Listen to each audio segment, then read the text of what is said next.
观众朋友，大家好，欢迎收看天津卫视大型情感节目《爱情保卫战》。我们先来认识一下今天的两组嘉宾，有请，欢迎你们。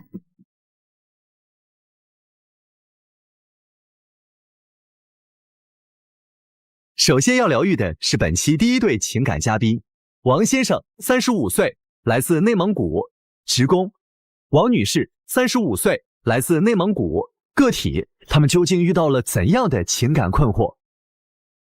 你们之间的问题是什么？在开店这个问题上，我们有极大的分歧。包括我婆婆在带孩子这个问题上，我老公一点儿都不作为。在经济方面，他也是非常的不支持我。我跟他都无法沟通，爱花钱，大手大脚，一根筋又犟，做什么事儿都不考虑我的感受。你最想对他说什么？老公，我好不容易摆脱那个全职妈妈这个状态，你能不能在事业上支持我一下，经济方面支持我一下，别再反对我了，可以吗？媳妇儿啊，我希望你把店关了吧，也希望你理解我一下，包容我一下。如果这个店再继续开下去的话，那咱俩的日子也没法过下去了。所以你俩现在最突出的矛盾是这个店的事儿，是吧？对。这怎么回事啊？到底？就是我去年年底开了一个店。童装店，然后这个店吧被骗了嘛，不是开的时候我们不是去看了吗？人家那儿的衣服就是又便宜又好看，我心想这么便宜这么好看，拿回来按4折5折卖肯定能有的赚，因为质量又好嘛。结果发回来以后特别丑，就完全卖不了。去年年底的时候几乎没有卖，每天都在赔钱。然后过了年以后，我老公意思就别开了嘛。进货花了很多钱，进货，然后有加盟费，然后还有就是装修乱七八糟，花了30万。我老公意思是把店再租出去，衣服再处理，也就还能剩10几万嘛，赔个10几万也没关系，反正就是两个人再还这点钱。我就不想，我心想这个牌子就别做了嘛，换一个。还得往进投钱，我老公说继续投钱，就别开了吧，家里也没那么多钱给你投。他那会儿劝我不让我开，所有人都不让我开，我就要开。亲戚朋友都劝过你，你不听了，到这个时候了还要投钱。当时为啥你们亲戚朋友都不愿意让他开啊？因为没干过实体，咱们都是个上班族，啥也不懂，然后就劝他，我说不要开，你还是干你的老本行，我上个班不是挺好的吗？那他上班吗？当时？他当时没上班，带孩子嘛。他之前是幼师嘛，我还想让他干那个行业，他就不听，然后就威胁我说是你要是不让我开这个店就离婚，咱就这个日子没法过，你自己过吧。我就让他爸妈也劝他，他还是不听。你不陪我去，那个我自己带着孩子我也去这个公司要考核一下。然后过去了，看了一眼合同，当时也没看明白，就跟人家把合同签了。我就这样一个人，我想干一个事情，就是天塌下来都劝不住的人。是，现在这不是赔进去了吗？你现在怎么继续说服你老公呢？还是这一套吗？他还这么说吗？你现在要让我关店，我就跟你不过了。倒是也没这么说，因为是啥？就是现在不是做别的品牌了吗？已经在往好的方向发展了。虽然说没有挣钱吧，就是没有挣钱。什么叫往好的方面发展？不赔了呗，他对不赔了。去年是在赔钱，现在就不赔钱了，就是房租可以回来，但是没有利润。那到现在还一直在亏钱啊！那每个月工资往里贴钱，我的工资全都进货了，趁早关了，你还账，你开店时候塌了人家那么多计划，你不得去打？算过吗？到现在啊，此刻你们一共赔进去多少钱？就是开店的时候30万，然后现在是进春款和夏款要投一部分钱进去，因为现在卖的钱只够，就是能卖回来房租，那个利润只够房租，就是不够进货钱。这进货的钱你自己有吗？进货的钱没有，就是我老公的工资。我老公工资会取出来一部分进货，然后从家里跟他妈妈拿了一部分。你当初为啥就死活要开这个店呀？你不是原来干幼师的吗？你就跟老公商量，孩子大点了，继续当幼师不挺好的吗？我跟我老公认识以前，我是做生意的，我开了个幼儿园，做的还挺好的。为啥停下来了呢？幼儿园出过一次事儿。后来开了幼儿园期间，我跟他结婚了嘛，然后我就怀孕了，就是吐得特别厉害，我就没办法再管这些事儿，就是特别难受，起不来床那种的。我心想，万一再出事儿，出一个大事儿怎么办？我就把那个幼儿园转出去了，就没开了。那你要就是不开店不做生意，自己找一份就是工作呢，赚工资的这种呢，想过吗？想过。他的意思是不开店，你就把店关了，你就找一个工作，然后就做就行了。但是我的以前工作不是幼儿园老师嘛，我是在祁县的，我们那边幼儿园老师临时就1000给1700、800，我嫌少。我的意思是让他妈上来给我看孩子，然后我就找一个就是在工厂里像他一样在厂子里上班，挣个4、5千，其实一家3口也够生活了。但是他妈也不愿意上来给我带孩子，他妈说你们俩的孩子让我给你看，说是上来以后会有这个那我妈婆媳矛年龄那盾呀么大了，啥的。她怎么给你带孩子？60、70岁的老人了，能带个孩子？那你上个班带孩子不是又方便吗？教育孩子也好啊。哦，你还还挣的少呀？那1700、8够干啥呢？那你省一点不就行了吗？那省一点咋省呢？你说咋省？一个月幼儿园上学费1个月2000，孩子上那个辅导班1年也得好几千，你挣4、5千咋省？就无非就省点衣服钱，省点化妆品钱。对啊，这不就省出来了吗？我跟他结婚以后，他挣的不多，我就没怎么穿过。结了婚以后，几乎不买好衣服，就一个季度换1身衣服。以前化妆品一套好几千，现在就200、300，降的不能再降。他妈的意思就是挣个1700、800，他的工资我俩合起来挣个7000块钱，就反正省点呗。一件衣服穿个20、30的，化妆品就几百块钱，这样我不愿意这样呀。你试一试嘛，顶多赔50万。你说咱们才30多岁，50万5年是不是也还完了？是不是？不是，稍等，你的计划是投入50万，30万已经没了，还准备再投20万，底线60万。你老公现在就算每个月5000块钱工资，他有年终奖，差不多1年下来有10万。就直接你干进去6年的，不吃不喝是吧？咱还有孩子对啊，咱就算不买化妆品了，咱也得吃喝吧。那你说，要是说这个店赔进去，我是不是得找工作？我还能做兼职，对不对？不是，咱们别转换话题，就说这个预算60万、5、60万是铁定要去做的事儿。对。那咱就说一说哈，自打这店开了以后，你俩的日子过得怎么样？完全变了，你知道吧？讲讲吧。就完全就不想过，就每天就一句话，就想离婚。没开店以前吧，就是我们俩结婚以后，就是给我带孩子、做饭、洗锅，什么都做。开了店什么都不做。以前就是我很少出去带孩子嘛，因为我怕太阳晒皮肤不好了嘛。就他每天就下了班以后带孩子出去遛弯什么的。那我上班，然后就在家待着，上班回去每天我累不累？你说我也累了吧？每天还愁，我压力也大了啊！我就躺那里休息一会儿，玩会儿手机，这也就不对了啊！还有一次我骂他，然后我跟他说话，他不搭理我，然后摔东西，地板砖，然后砸这么大一个洞，你说得用多大劲儿？那我不得发泄一下，我受得了？天天骂，那天把我骂的爆发了，拿起凳子把地板砖也砸了。最后呢，他带着孩子就直接就走了。等我回家，把门也反锁，就不让我回家。10多天我就住在店里边。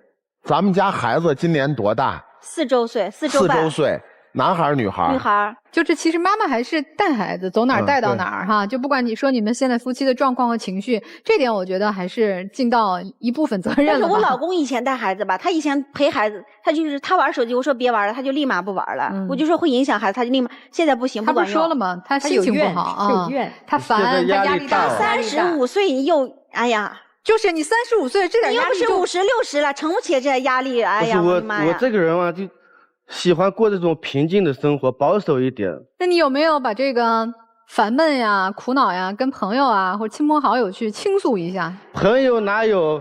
让他搞得连朋友都丢完了，咋回事？咋回事？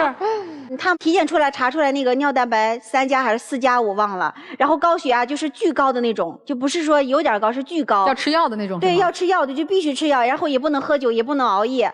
然后他们就是单位里聚餐，还有朋友聚餐，一出去喝酒。就是我的意思，你就别喝酒了，因为他那个尿蛋白3加如果再高的话，他会就得那个尿毒症嘛。然后我就说他，我说你要这么再继续喝，我说如果你出了事儿，我们2个怎么办？我无所谓，那你也不能就是发朋友圈、发同事群里边，直接把我的人设关系都搞塌了吧？对，我就拿他手机，我就发，我说以后谁找我老公喝酒，我说我老公尿蛋白3加高血压，我说以后谁找他喝酒出了事儿，你们谁也逃不了责任，一个一个找你们算账。这会不会有点不给老公面子？哎，问一下男人啊，这你们觉得？当然，这基础还是因为在意哈，但这种形式是。如果我看到这么一个，就是群里发这么一个，我会特别有歉意。你幸亏你说了，要不然我哪知道你老公高血压巨高啊？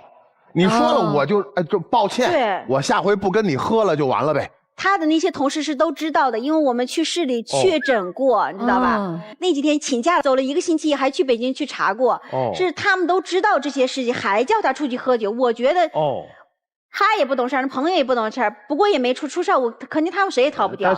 但是我问一一个一个找上下哈，这件事是发生在你们因开店产生就是刚矛盾之后，前几个月啊，还是开店之前？开店之后，刚开前几个月。家里还有啥事儿啊？啊，你说现在经济压力又大，去年给你爸妈全部的存款把这个钱都花了，咱们现在这么困难又不往回要，啥意思？什么讲清楚点？就是去年、我妈不是得病了嘛，我爸在前年全款买了一个房子，然后手里就没钱了，然后那会儿查出来说是我妈病不太好嘛，然后我就把我家里钱都拿出来，我爸家里一共就剩10万存款，我说那就我把我钱给你吧。那会儿没开店嘛，我说心想也没多少钱，我说那也不要，他不有俩儿子没娶媳妇儿吗？没多少，全部的积蓄啊。多少钱呀？全部积蓄？就一共就4万块钱，我就都给我妈看病了。我也没想着往回要。后来开店的时候，我跟我爸要回来1万，还剩3万，3万我爸也没给的意思，我也不好意思要。哎，他总让我往回要。这有啥不好意思？你说现在咱们经济这么困难啊，开店紧着往里贴钱，你就是不要。那个开店之前他要过吗？他其实这人吧也还行，不是那种的，给老人看病，这天经地义，咱们属于正常。但是现在老人病也看好了，缓和了，他爸妈1年也挣了不少，20几万的挣了。现在我们比较困难了嘛，你去要一下，怎么就不能要了这个钱？那你们开店这30万的钱谁出的呀？他妈给出了2万，然后他跟朋友借了2万，剩下都是我自己借的。不是，那我问一个隐私问题，你们现在还有存款吗？没有，全是外债，工资都贴店里了。月光族每个月我就可怜的就30、40块钱抽烟钱。所以现在家用每个月要用多少钱啊？就他爸他妈不是种地的嘛，我们菜米啊面那些不用花钱嘛。他公司单位也发挺多东西，就1000多。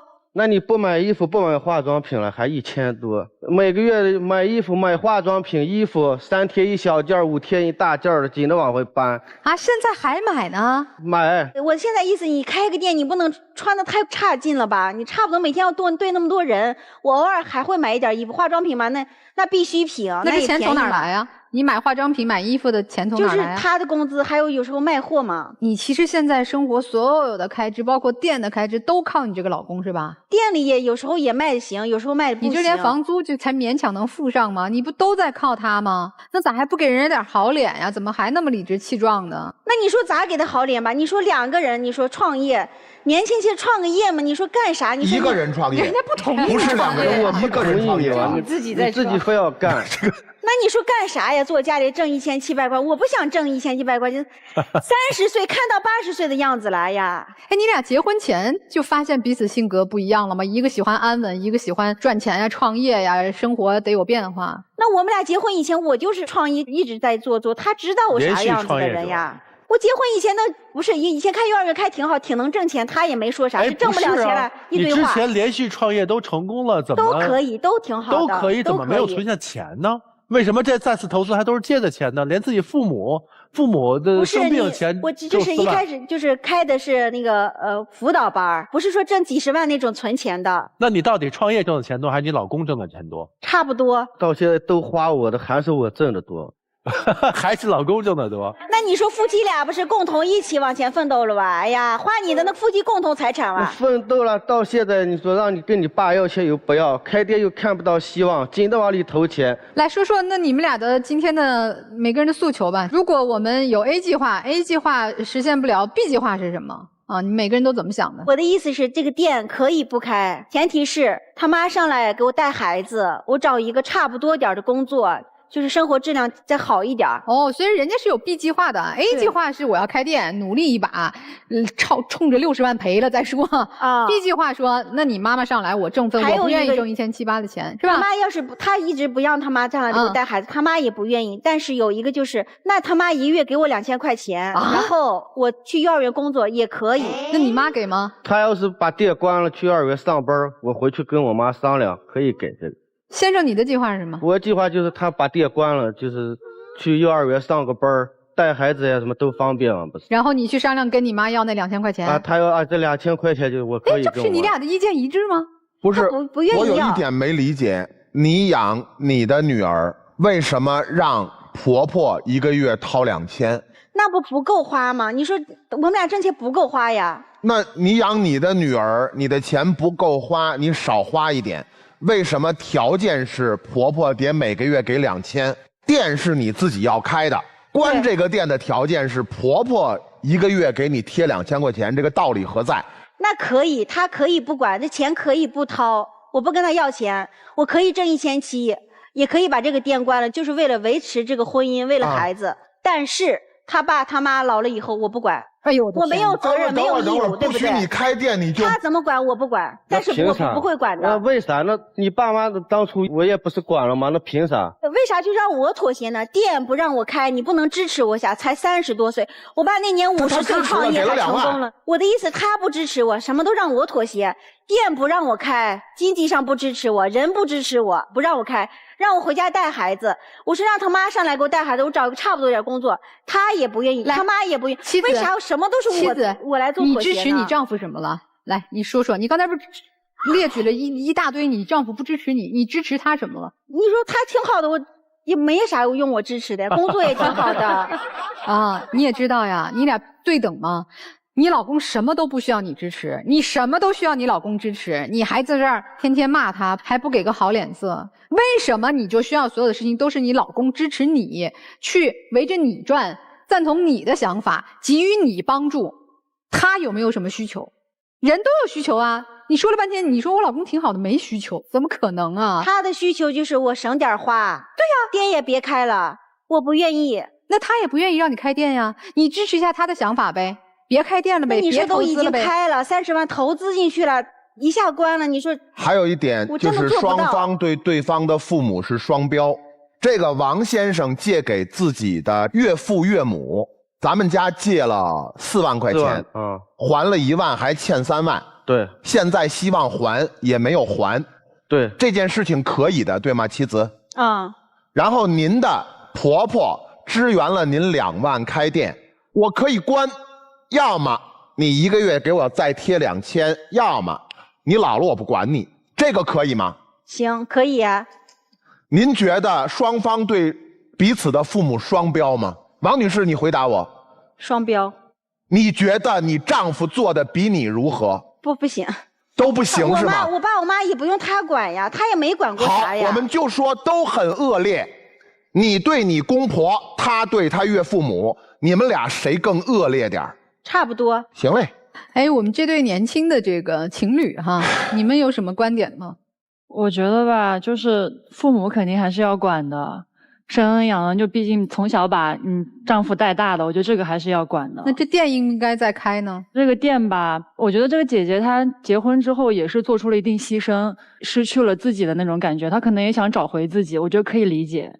我觉得吧，这位哥哥呢，应当也对他老婆应该包容点嘛。假如说就以今年为目标嘛，再干剩下半年嘛，就2个人一起努力嘛。如果今年就还是不行的话，那我还是赞同这位哥哥的就是意见，把店关掉嘛。毕竟还是以家庭为主，不能再努力了。你马上又要进货了吧，这还得投钱，这个钱还得去借，你还是亏啊。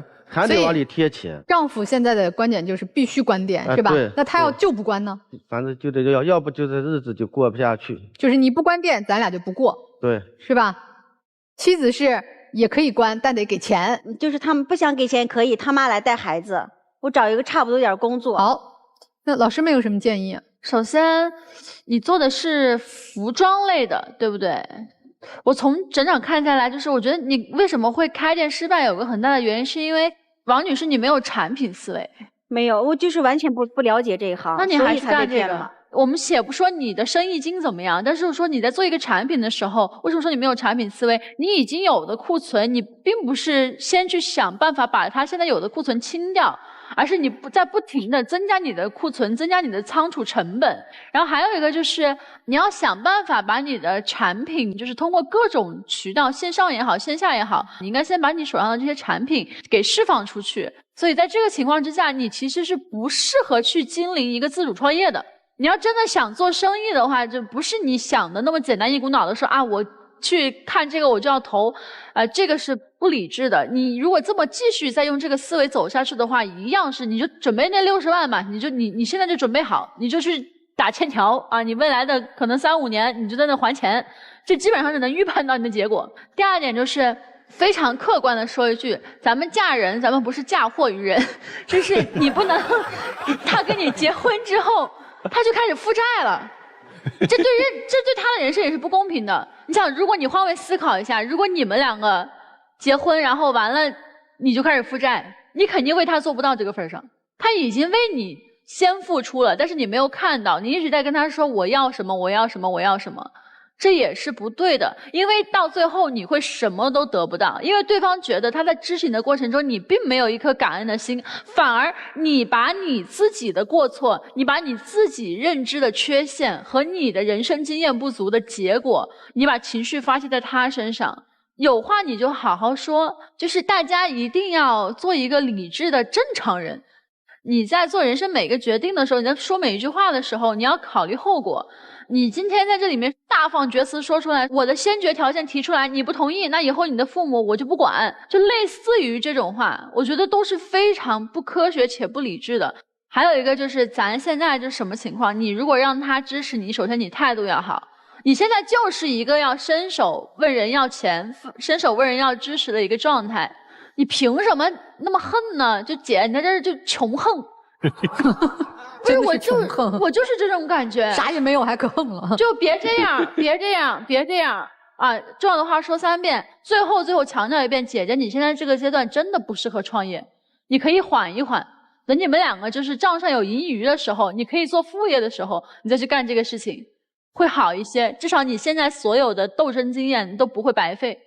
我也挺能理解这个太太的哈，因为现在你想把这一切东西给停掉，真的是比较难，因为你觉得我已经扔了那么多心血，扔了那么多东西进去。但是有一点你忘记了，就是创业的时候一定要做力所能及的事，一定你要去做一下社会调查，就像刚才这个妹妹说的非常对，你有没有这个能力驾驭你这一笔？如果你没有这个能力的话，就像你自己刚才说的，我什么都不了解，我真不知道，你还莽撞的往前走，那么你能成功的希望就更是碰大运，就更少。所以说我觉得你应该知己知彼，认认真真的踏踏实实的下来，好好的去了解一下你这个事应该怎么做，要不要这么大，那么我现在怎么样止损，接受老公的意见，我把这个房子出租了，我是不是一年我还能回一点点钱？我等稍微有一点点钱了，我是不是可以拿这些钱去做一个，我先从小商品做起，我是不是可以从我力所能及的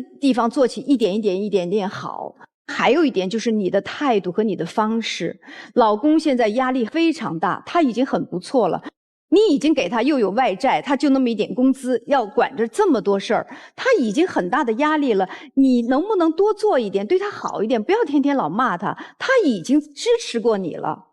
还有一个，做任何事情，你们的生活是你们自己的，千万不要把你们的东西去要求父母给你做，那就等于是啃老族。怎么还会有这种想法，让他给我2000块钱，凭什么？你们俩自己去想一下，你们俩其实没有情感的问题，就是一种生活的理念，好好的把它解决了，我觉得你们今后的生活能过得很好。其实我对这对夫妻，我还莫名的有一种挺喜欢的感觉，真的是，就我觉得他俩之间都充满了安全感。你像这个女生哈，她不是说就是一个很坏的人，说我就是让你来出钱，我就蛮横，她好像就一种茫然的说，那我老公爱我，那可不就得支持我，充满了安全感。你都可能以前都不自知，不知道说，哎，原来我老公支持我也是有成本和代价的，我也应该回报给他相应的回应。你都没这个自制力，太安全了，他必须爱我。但是有那么多必须吗？你们俩说白了，因为相爱在一起，但那份爱如果没有经得起岁月的蹉跎，那份爱磨没了，两个没有血缘关系的人，哪有那么多理所当然的爱？这个丈夫也一样，以前对妻子特别好，回来这个忙完了也要洗衣做饭，心情不好什么也不管了，也是充满了安全。我不高兴，我凭啥给你再做饭？我不高兴，我凭啥跟你好言好语？也充满了安全感。你觉得这个女人她再折腾，她也是我媳妇儿，她就闹腾闹腾。但其实婚姻不仅仅靠安全感和彼此的爱的信任就能持续，婚姻是要经营的。你看你俩，我觉得特别像以前一个动画片叫《没头脑和不高兴》。没头脑的妻子在经营，哎，进货都不知道那假的。对，30万打了水漂，还说我能干，你能干啥呀？你连个进来的货都跟当初看的不一样，你就没头脑，别做经营。这不高兴的还摆烂，反正我不高兴，我啥也不干了，我就在家摆烂，我也不管孩子了，我就情绪不好，我出去不管身体，我就喝烂酒。所以你俩这婚姻怎么经营呀？别拿你们那一点点爱就以为能支撑一辈子。所以我觉得你们现在应该都往后退一步了，关注点不应该再是怎么去经营这个店了。再这样下去，就算你店经营成了，爱情你俩感情也经营没了。我不懂生意啊，但我真觉得这个时候再做生意就是你们家庭的一个灾难了。你们那风雨同舟的小船就要翻了。不是吓唬你啊，你回头想想，你赚那么多钱是干啥？是不是为了家庭幸福稳定，孩子健康快乐成长？那可不一定，我觉得他不一定是，是吧？连是都不是，你说你在努力啥呢？我希望你们回头看看彼此的感情，能够风雨同舟。有一种毛病叫中年危机啊。什么人最容易中年危机？年轻的时候越精彩，年轻的时候越自命不凡的人，到了中年没有做出过任何能让自己我挺牛的，没有任何让自己自满的事的时候，到了中年，我就剩一个青春的小尾巴尖儿了。过了这村我可没这店，我人生最后的机会就这2年了。这时候人容易走极端，就瞎折腾。对，我们看这位王女士，她其实看她丈夫，她是带有轻蔑的。你那么窝囊，我现在一眼能看见你80岁，是吧？我一定得在我人生最后的青春，我得不一样了。这个时候人就容易走极端。什么叫走极端呢？我为了这个目的，我不惜代价，我什么代价都可以付。比如说，我4岁半的女儿生在这个家了，我跟她商量过嘛，你从这个家长大，你势必面对一个负债家庭，你已经把她的童年的生活品质当做一个代价放在了天平上。所以什么都可以做代价。那我们现在有一个代价，要家还是要那个梦？再试一次嘛，年底不是不，现在做选择吧。因为什么？我告诉你啊，你这个代价已经从你老公身上能看得出来，你老公现在绝望了，这个家眼瞅着分崩离析。1年半以后，我连我女儿的学费都弄不好，找不着。为什么呢？外头欠债，我得给人还利息吧。王女士，你现在为了在36岁的时候让人生抓住这点机会有点不一样，你已经不惜把所有人，你生活当中的所有人当作筹码放在了那个天平上，极端了。我觉得2位应该仔细思考一下。妻子啊，我问你一个问题啊，那个30万管谁借的？就是朋友还有家里的亲戚。我再问你一个问题，你知道什么人不适合创业吗？不知道。不是你有没有资源，不是你有没有经验，不是你有没有人脉，而是输不起的人不适合创业。你现在输不起，第一个输不起是那么多亲戚朋友，你应该是集尽你所有的人脉关系绑在你这个项目上，你自己给自己的那个抬高，说我曾经连续成功创业，你把自己抬那个高度，你输不起，过不去自己这个坎儿，你非要一个面子，所以你不相信你应该相信的人。你老公你这么全身心为你着想，为你做后盾的人，你不相信，去相信一个不知道的那个供应商，结果上当受骗了吗？你不要相信你自己了，你相信你最爱的这个人吧，他是一个最靠谱的人，他竭尽全力了，他无能为力了，他只能去喝酒，他知道自己身体不好吗？他知道怎么办？没有人理解他，没有人跟他沟通啊。你真的担心自己，哎呀，我一旦这个项目失败了，我认输了，你们都会瞧不起我的。没有，那些朋友们也既然敢借钱给你，他们真觉得你这项目能挣多少钱吗？都是你跟他们的相处，对吗？是友情，爱情在这里呢，在你边上呢。我们要什么面子？你就赶紧采取你的计划 C 吧，或者是 B， 你们得去谈好吗？赶紧退了吧，别死撑着了，好不好？你裹挟了太多人的情感在这件事情上，别给自己那么大压力，好吗？方向是好的，意愿是好的，咱不行就止损，就退。为什么？因为你还有一个退路，那是什么？那是家。你可能现在转不过来这个脑子，但你要想想，为什么所有人都支持你老公的这个建议？他不光是从钱的角度、创业的角度，是从家的角度、从婚姻的角度、从孩子的角度，你从这个角度再去考量一下，好不好？咱别一根筋撑到底。创业就算成功了，家没了，你觉得划算吗？咱去思考这个维度，也思考一下，好不好？您二位来休息一下，听听他们小情侣的事儿哈。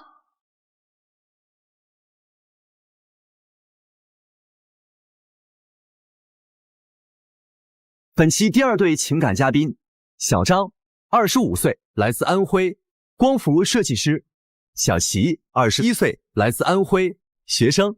那么他们又遇到了怎样的情感困惑？你觉得你们般配吗？我跟他在一起压力挺大的，我的好朋友都调侃我们是鲜花插在牛粪上。我觉得他要能宠着我，像我一样对这段感情这样付出，我觉得我们就挺般配的。我觉得他嫌弃我，觉得我拿不出手，跟我的好朋友之间没有什么边界感。我觉得他有时候对我特别不走心，特别呆，就是脑回路总是不正常，一点都不会处理亲密关系。脑回路不正常，有多不正常？就是他有的时候做事情老不跟我商量，他跟我保证都总是做不到。我俩是在学校认识的，那时候我大1，他上大4，我一个文科生，我那时候我学的专业是要学高数的，我就学不明白，因为我们那个时候就是我也是学生会的，就社团活动就认识了，认识他那个时候又成绩比较好，就说让他来教我一下这个高数，然后教着教着就教出感情来了。是他先追的你吧？你追了人多长时间啊？我大概追了他4、5个月吧。咋追的呀？日常辅导他功课嘛，然后偶尔约他去操场散散步、吃个饭啥的。久而久之就慢慢喜欢上他了。然后就打动了女生的芳心。那因为那个时候我觉得他挺有耐心的嘛。然后后面他就要毕业了，因为他第1次考研就不是很顺利，他就决定说要2战。然后2战那个时候跟我说，就是会留在学校那边跟我在一个地方。结果他毕业完了之后，他也不跟我商量，就直接跟我说他要回他老家，回阜阳那边了。当时我也就让他回了，我这个事情我就没有太放在心上，我说那就算了吧，我就忍了。但是他后来2战考的又不是很好，就也没成功，他就跟我说他会来我这边找工作。然后我就很开心啊，我说那你终于能回来了。然后我就等着，他又跟我说南京那边又有一家公司要我了，我要去南京，我又不来了。我觉得他老是骗我。这个我也没有骗他嘛，因为当时决定回家嘛，是因为学生嘛，我经济方面确实也没有多少能支撑我的。我父母呢也是想让我回家学习嘛，就他们也好照顾我。那你回家我也没说你什么，我不也忍了嘛。然后后面我之所以到南京工作，是因为刚毕业嘛，没什么经验。河北这边投的工作简历呢又不是很理想，正好那边南京有一家公司愿意要我嘛，就打算过去试试看一下，积累一点经验。这个确实当时没跟他商量嘛，也是我的不对。他也想对我好，我也知道，但是他那种做法就让我压力很大，因为他那个时候在南京大概1个月工资能拿个11000吧，然后他就说我俩异地，他就给我转钱，他1个月给我转6000。我知道他也是想对我好，但是我就觉得他好像是想养着我一样，我是想让他陪着我，不是想让他养我的。钱你拿了吗？我就拿了大概1个月吧，我就不想再拿了，我觉得没有意思。我撑不下去了，我那时候很崩溃，我自己在那儿，我生病干嘛的也都是我自己一个人，我遇到事情我需要他的时候，我也都找不到他人，然后我就很崩溃，天天打电话吵架，我让他回来就是不回来。咱俩天天吵架，我也很不开心啊！我天天白天要忙着工作嘛，晚上回来还跟你吵架。我问题是我在那边现在经验不是不够嘛，然后在河北又找不到合适的工作嘛。而且我每个月给他转钱，也是希望他能过得好一点嘛。他跟我说他天天在那边吃泡面，说这钱都转给我，他吃泡面，我觉得让我压力很大，我就不想要这个钱了。但你觉得这个6000块钱算不算是一种就是他对你的爱呀？可是我觉得他就是拿钱养我那感觉，我不想要这样。没那么严重吧？但我确实不是那么想的嘛，我就想着我暂时没办法就陪在他旁边嘛，就多给他一点经济上的支持嘛，也让他能够过得舒服一点嘛。那人没效果呀，你没发现吗？到后面发现了，然后所以说我就下班回去经常给他打打电话、视频啥的，也就多跟他抽空聊聊天啥。那你这在南京待了多久呀？就你现在还在南京吗？我现在回来了，我大概在南京那边工作了1年时间。他后来是回来了。但是我觉得他就不是为了我回来的。这个插一句问一下哈，你又漂亮，又比他年纪小，他1年都不回来，在学校没有别的男生追你？那也有嘛。你不担心吗？那我肯定也担心啊，但是确实当时也没办法回来嘛。一个是确实在河北找工作有点困难嘛，所以就想着在那边多积累一点经验嘛。他就那么好看，我总得做出点成绩给他看看嘛，证明一下我的能力嘛。1年以后回来了。对，回来了。就这他还得恶心我呀，他跟我说那边要给我升职我都没留，我都跑回来陪你，我又从头开始了，这让我觉得压力很大。我也想着证明我爱你嘛，我要不爱你的话，我肯定就留在那边继续发展了呀。但我就感觉我们俩这段感情就在异地的那段时间，因为我们俩在一起时间不是很长，他就走了，就异地了。我感觉要不是说我一直在苦苦支撑的话，我觉得我们俩就谈不下去了。那不是挺好的吗？有点小情绪也就过去了吗？这后来又遇到什么问题了呢？就是他不仅这样，他有的时候就特别敏感。我自己也年轻，我有时候也追星干嘛的，我喜欢一些帅哥，他就老拿自己跟那些帅哥做比较，就老问我，他就说你到底喜欢那样的帅哥，你还是喜欢我？我就想着我俩都谈恋爱，那我肯定喜欢你啊！我就跟他说，那我不喜欢那么帅的，我就喜欢你这样，我喜欢不那么招蜂引蝶的，我有安全感。然后他就听进去，他就觉得要有安全感是吧？他就开始就不注意自己了，有的时候头发养好长都不剪，胡子也不怎么刮，让我觉得他好油腻。那我就说，那你自己不剪，我就帮你打理嘛。年轻人嘛，我给他往那种朝南风的风格打扮。然后呢，他就跟我不高兴了，他非觉得说我给他打扮的像我前男友，我都不知道他哪来那么多小心思，我根本自己都没有这个想法。哎，你见过他前男友吗？因为我以前还没跟他在一起的时候嘛，看过他的朋友圈嘛，他以前跟他前男友一起发的照片嘛，他给我搭的那些比较潮的穿搭啥的嘛，就跟我的个人的风格不是很像嘛，因为我以前就是穿的运动装比较多一点嘛。我感觉就是他把我打扮的像他前男友一样，感觉就是他前男友的替身一样。人家给你打扮的帅点你也不行，你不帅也不行。关键是觉得是往他前男友那个方向去打扮。你还吃醋？确实嘛，他前男友我肯定也是有点吃醋嘛，肯定不可能说不在意这个事情。我都不知道他心思怎么能这么敏感。哎，你俩的关系是那种公开的，会发朋友圈，会跟朋友？那肯定是会发的，就是他有时候心思就特别敏感。我朋友圈也发他照片，发我俩合照。因为我觉得朋友圈就是记录美好生活嘛。大家都P 图，我也 P 我自己，我也 P 他，他就觉得我给他 P 的不像，他就给我不高兴。P 的他有点太帅了嘛，就感觉不像我了。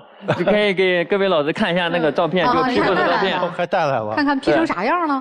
就感觉不是很像我嘛。这是有点太不像了呀。对啊，可能就是他就是想发的好看一点嘛，但我就有点不开心嘛，毕竟不发好看点没错呀。毕竟都不像我了。弟弟是这样子，只能是说你跟你女朋友两个人的审美不一样。就是他可能就喜欢把人往这么 P， 他可能就那个脸喜欢拉得很窄，他觉得好看，他并不是因为觉得你不好看。你说正脸照，他说我 P 的厉害，他不高兴，我就说那我不发正脸照了，我就是学网上一些氛围感的，我就发一些影子。他又跟我不高兴，他说我把他藏着掖着，就不跟别人就给他看他的样子啊，然后咋也不行，又不高兴。就是这后面这个是吗？影子，对，最下面那个他是影子，就感觉他有点把我遮遮掩掩的嘛。我天天发的时候，这个人还真小心眼啊！我觉得这照片，如果我是一个外人看，我觉得是这个女孩很喜欢她的男朋友，把他拍出来就很朦朦胧胧，很喜欢的感觉。你女朋友我们肉眼可见的很漂亮，又高，对吗？是的。人家不嫌弃你发朋友圈，然后还尽量弄得唯美一点儿，你这怎么还成天这不满意那不满意的？那我就觉得大大方方发出来比较好一点嘛。他这个人真的不仅心思有的时候很敏感，他有的时候特别要面子，特别虚荣。兄弟聚会，他每次都一定要带我去，就是好像我不去这个聚会就没办法进行了。每次去之前都要跟我强调说你要回家换一身好看的衣服，甚至什么衣服都给我想好了。他跟我说你妆化好看一点，什么乱七八糟的。然后去了之后呢，我也知道他是想让我融入他的朋友，然后呢，我也就是去尽力的去融入他的朋友，喝酒玩游戏，我也都没有带怂的。然后他跟我不高兴，他说我跟他兄弟玩太好了。我说你不是你要带我去的吗？这个也不能怪我呀。我带他去是因为就是长得好看嘛，也显得我脸上有光嘛。然后还有一个就是呢，我也想让他就融入我的朋友圈嘛。但是呢，他就是跟我的朋友们玩的有点太嗨过头了。我的朋友们经常见面就说嘛，就觉得我癞蛤蟆想吃天鹅肉嘛，就觉得他比较好看嘛，又很优秀，又很上进，就觉得我有点原地踏步那种感觉嘛。哎，咱换个角度想啊，这人家也是羡慕你。对呀，这是本事啊，多好啊！人家这么叫我乐死了。你们彼此家长知道你们谈恋爱吗？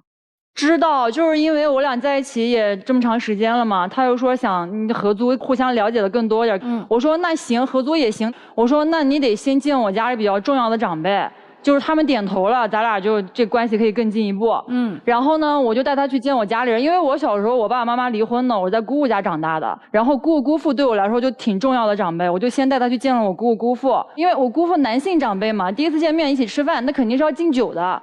然后呢，我姑父都拿个酒杯都站起来了，都搁那儿就跟他敬酒，他跟那儿坐着待着动都不动，他都不知道站起来。我觉得他真的对我很不上心。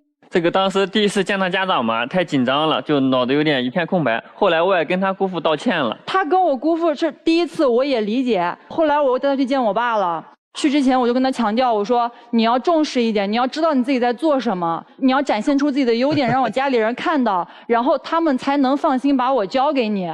然后呢，去了之后东西往那一放，他就口袋里掏个1万块钱红包出来，双手递给我爸说：“我来办码头了。”我爸都呆住了，我就觉得特别尴尬。就整场吃饭，我爸也没说喜不喜欢他，就特别尴尬。你这是干啥呢？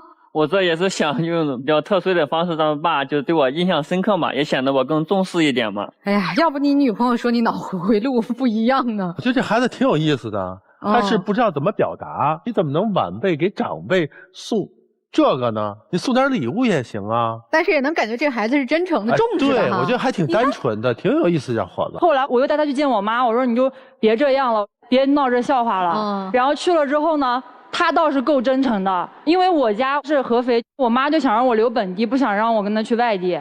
然后呢，就表达了这个意思，他就直接拍胸脯跟我妈说，我今年我就在合肥买房。我觉得他都不考虑自己有没有这个能力能办成这个事儿，他就跟我妈拍胸脯保证。那这个我为是让你妈感受到我的态度嘛？不，你有能力吗？态度是方面的，太真诚啊！你这想好了吗？这个什么时候结婚呀？这个怎么去安置？这个我也跟我父母商量一下嘛，他们也就他哪是跟他爸妈商量，他跟他爸妈打电话吵了1个礼拜，说这事情。我虽然现在没见过他爸妈，但他爸妈是知道我俩谈恋爱的事情。然后就因为我家也是省会嘛，他爸妈就本来都觉得挺有压力的了。然后呢，现在这么一闹，他爸妈不知道，还以为是我在背后指使他怎么着。他跟他爸妈吵架是说买房的事吗？对，我爱他嘛，所以想尽早定下来嘛，也是为了他们才给我父母闹得那么生分，天天跟他们吵架。他起码说话算数，他跟你妈说，我今年就在合肥买房，扭头就跟自己的爹妈就说，我得要钱买房啊，他起码说话算数啊。对呀，但是他跟他爸妈吵成那样，我也会担心，我怕我没有办法跟他爸妈相处。你怎么跟你爸妈说的？就我给我爸妈说嘛，跟他家长也都见过面了嘛，就尽量就是看看能不能帮我在合肥买套，因为他家在今年要做成这个事情也是挺有压力的。你等等，那你爸妈为什么会吵起来这个事儿？我觉得这可以商量的事儿嘛。他们觉得就双方家长还没有见过嘛，就是想往后延一延，比如说延到明年。但我跟他，那你有没有说是因为你太着急了呢？我不是跟他妈妈答应过他妈妈了，也是想尽快定下来嘛。哎，看这不会说话啊！他说我答应了他妈妈，好像是他妈妈要的。没有，我妈就是说想让他能保证留在合肥，她觉得保证就是买房就是保证。咱先不说买不买房了，还没到那一步呢，先说你们俩的感情吧，到那个份儿上了吗？谈婚论嫁也谈挺长时间了嘛，而且他也跟我提过这个事情，就是当时就说先订婚，我说订婚那你不得先求婚吗？你不求婚这婚怎么定呢？他也不知道求婚要怎么求，天天问我就算了，就跟搞 PPT 一样，给我发3个模板，一个说什么在学校里边就是求婚，然后一群人看的那种，然后要么就是说办个 party 把好朋友都喊来，就是完成个仪式一样的，还有一个就是说去看个演唱会，让他把婚给求了。我觉得求婚是一件很惊喜的事情，不应该说就跟我去商量这个事情。那万一他用的方法你不喜欢呢？我是觉得求婚这个事情，他只要给到我惊喜了，我肯定都是喜欢的。哎呦，我觉得你可不是，你也挺挑的。其实我后来我也妥协了，我说那你就简单一点，就咱2人把这事情办了。正好当时在我们那附近城市办演唱会，就说让他买这个票，我也捞这个演唱会看。然后这事就交给他去办了。结果呢，他没抢着票。没抢着票就算了吧，他把这事就搁那儿了。我觉得他对我不用心啊，就老是得过且过的。那你今天是姑娘要来的是吗？对，我要来的。我就觉得他什么事情都要问我，我觉得我好累。我不知道我俩到底是现在是应该是继续去订这个婚还是怎么办？确实，你女朋友比你要看起来漂亮一点，就外观上哈。我确实。然后人家一直跟你好着，也没被别人追跑了，你这为啥就相处的这么不愉快？哎，夫妻俩。我就觉得这个男的吧，太自卑了，就是因为长相没有用。我年轻时候也好看，他也好看，最后我们俩过日子跟长相一点关系没有，吵架也跟长相没有关系。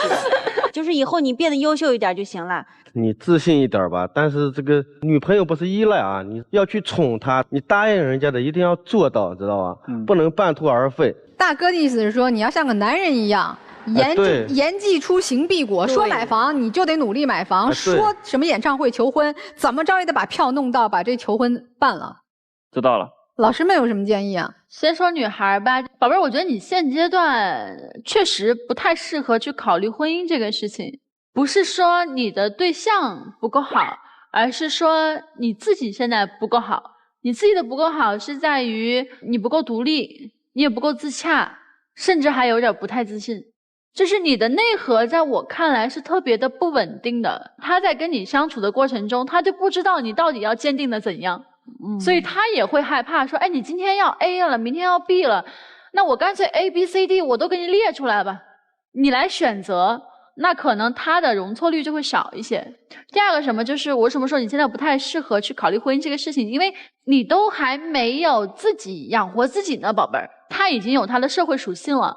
但是现在你的社会属性还没有那么健全的情况之下，我觉得暂时不要去考虑说结婚这么重要的事情。现在想的是怎么样提高自己，然后让自己变得更强大，内核更稳定。就是不管他在不在，你都能够处理好自己的生活。你再也不会因为说我的生命中少了一个男人的陪伴而抓狂，然后每天发脾气。你变得更优秀了，你的光芒会更加的绽放，你们会互相吸引。那男生，我觉得你很作。你拘泥的都是那种小女生会拘泥的事情，你知道吗？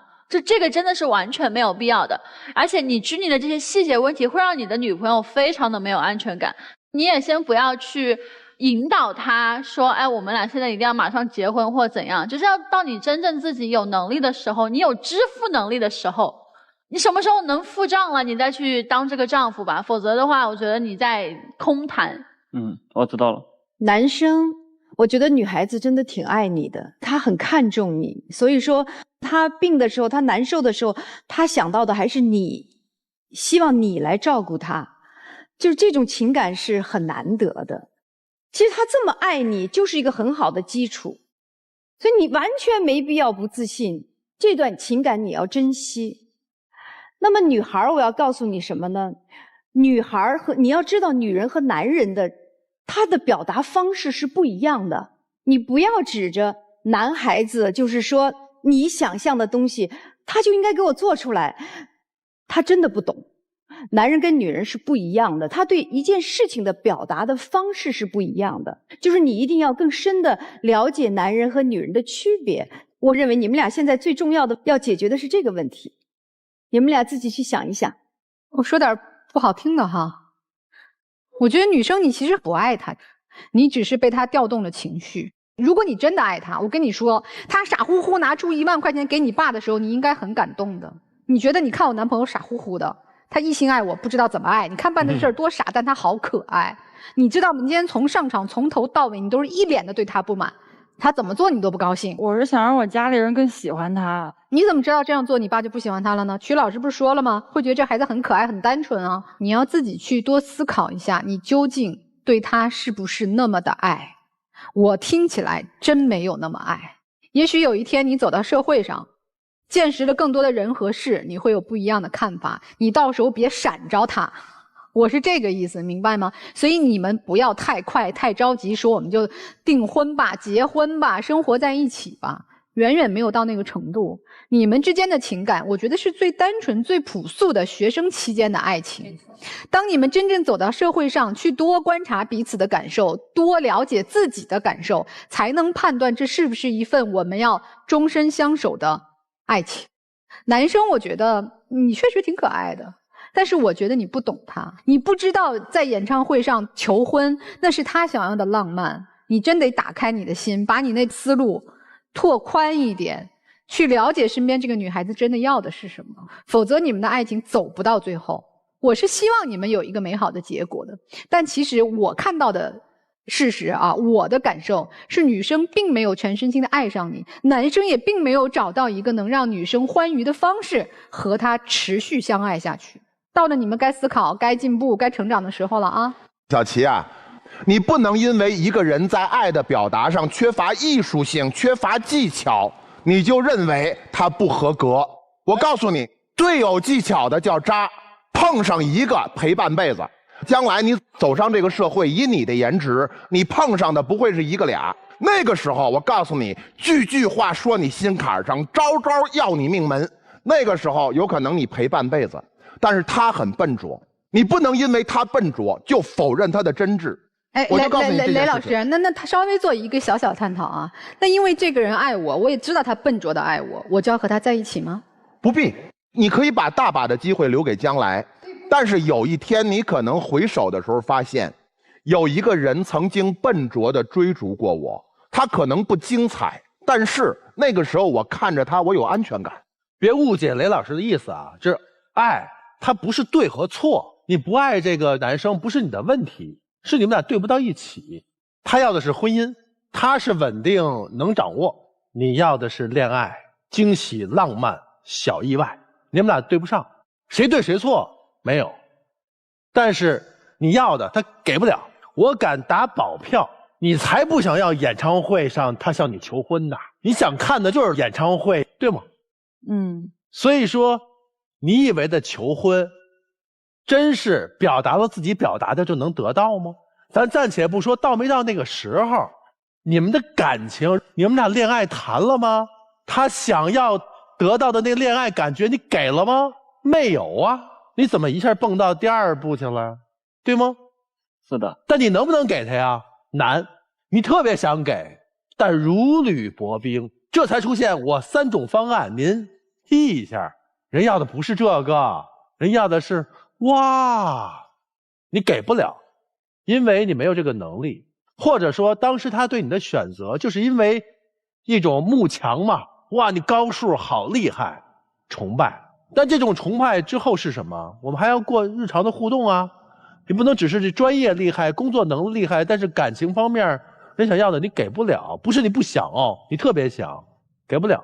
女生也不用质疑说，哎呀，我特别着急，我觉得他是一个靠谱的人，但是总是觉得做出事儿总是到不了我那个点。因为我就是觉得他对我不上心。他不是不上心，他非常上心。我没见过不上心的人给你3套方案，还包1万红包给长辈。对，这何等的上心！但是对不到一个频道上哦，姑娘，你面临社会之后，你会发现更多的人能够满足你的这个点，但是他们真的是有他这么爱你吗？未必。你想找一个既爱你又懂得你的人，好难。所以你要选择是到底一个懂你的呀，还是一个爱你的？这个题交给你。那我们就回到最简单的相处的方式吧。如果觉得舒服、有期待、有未来，我们就好好继续磨合、继续相处。毕竟这么年轻，不着急啊。如果觉得处处不舒服、不愉快，我们再去做调整，好不好？咱也不想那么复杂了啊。老师们的建议也是说给年轻人们听的啊。爱与被爱，究竟哪种更值得期待？哎，你们自己去考量，好吧？来吧，我们也请这2组嘉宾都回到我们的门后边啊，看看你们自己的选择是什么，做一下思考啊。来，请回，请回。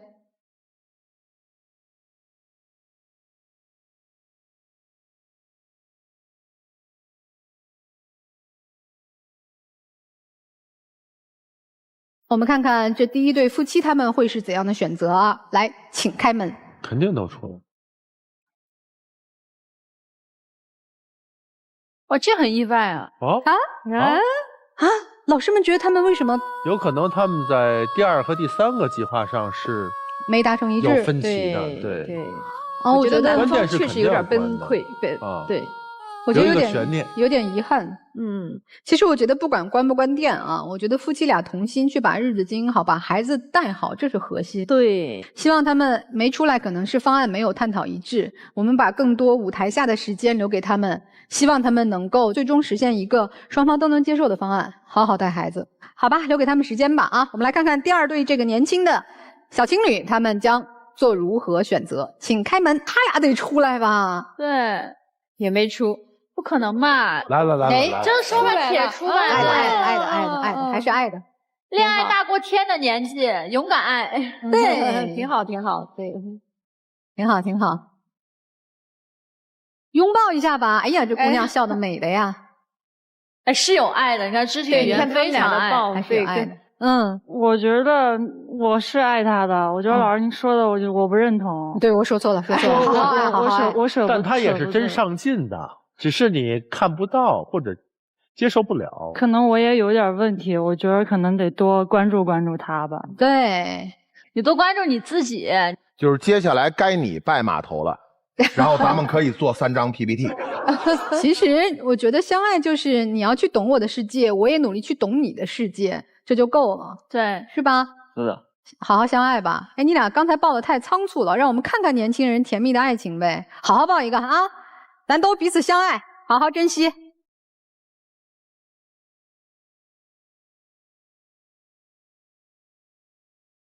哎呀，哎呀，哎呀！小心，好幸福。谢谢各位老师。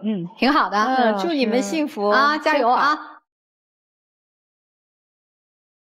哎，就特别喜欢这种，就是两个人愁眉苦脸来，然后开开心心走。对，我就觉得我们这个讨论就特别有意义。对，其实我们今天讨论的很热烈，也是希望他们真的能从感情当中找到适合自己的方式，也找到好的相爱的方式。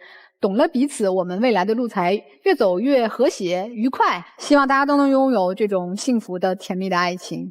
好了，感谢各位观众朋友收看我们今天的节目，我们下次爱情保卫战再见。